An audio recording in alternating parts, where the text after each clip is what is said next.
Okay, good morning everyone. Pauwi na tayo. Just finished our state visit here to Phnom Penh, to Cambodia.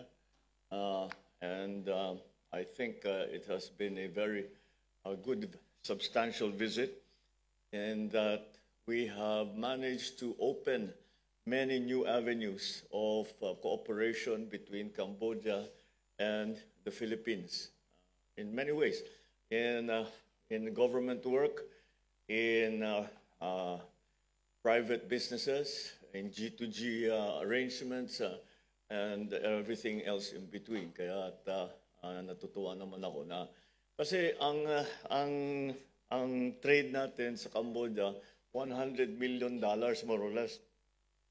Kung titignan natin ang mga potential dito sa between Cambodia and the Philippines, napakaliit ng $100 million. To contrast that, the trade between Cambodia and Vietnam, for example, it's about $10 billion.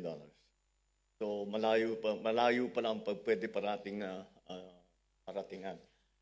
Of course, our discussions both with the former Prime Minister and now the Senate President and Acting Head of State, His Excellency Hun Sen, and also with the present Prime Minister Han Manet. Our discussions really, because we have always been very, shall we say, marami kaming coordination sa Cambodia, both with then Prime Minister Hun Sen and present Prime Minister Han Manet. Kaya parang naging patuloy lang doon sa aming mga usapan sa mga ASEAN, sa mga APEC, na kung saan kami nagkita. Dahil napakadalas na talagang nag-uusap kami. We have very, very much to discuss between the Philippines and Cambodia. Of course, hindi maiwasan na mapag-usapan yung problema ngayon na nangyayari between Cambodia and Thailand in their border region na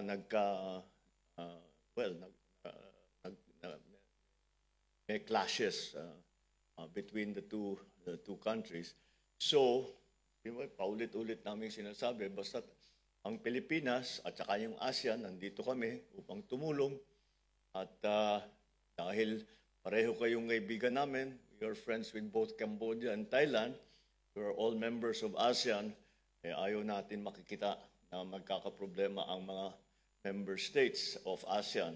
Kaya't naman, sabi, lagi kong pinapaliwanag na the Philippines is ready to play any role that will be of assistance to strengthen the ceasefire, number one, and eventually to come to a final solution, bad word, come to a final resolution of the problem between between Thailand and Cambodia. To that end, nag-organize ang ASEAN ng observer group, and each country of ASEAN has offered to be part of that observer group. Kasi ang ginagawa nila, mahirap kasi yung sitwasyon nila. Dahil hindi, yung border class nila, hindi lang sundalo ang nandyan. May communities dyan Naiipit sila, sabi nila, 170 municipalities that they have, families that they have to move out. Doon sila nakatira. Hindi ito yung walang laman, walang tao. Pero ang problema, may talagang tao doon, nakatira doon, matagal na.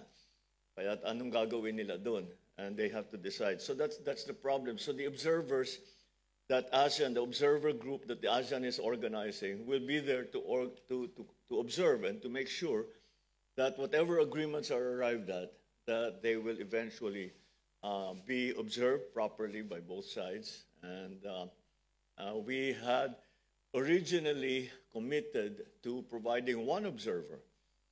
Tapos dinagdagan natin, naging 2. Doon sa usapan namin, hiningi nila 5. O di, sige, magkakaroon ng 5 observer galing sa Pilipinas. Nasasama sa bawat bansa nagpadala, mga 5, yung Malaysia, 6 ata, di ba? Also, so lahat ng ASEAN members magpapadala ng observer para matulungan naman sila. And we need many observers dahil mahaba hindi ito isang lugar lamang. Kundi all along now, it's all along the shared border between Cambodia and Thailand. So that's what is necessary. Other than that, again, we have opened many avenues. The Ambassador Mayo here has been working so hard to bring this all together, and I'm very happy to be able to say that it has been successful. All right, so I think you have some other questions that you want to ask me. So. Mr. President, the first question will come from Marcel Halili,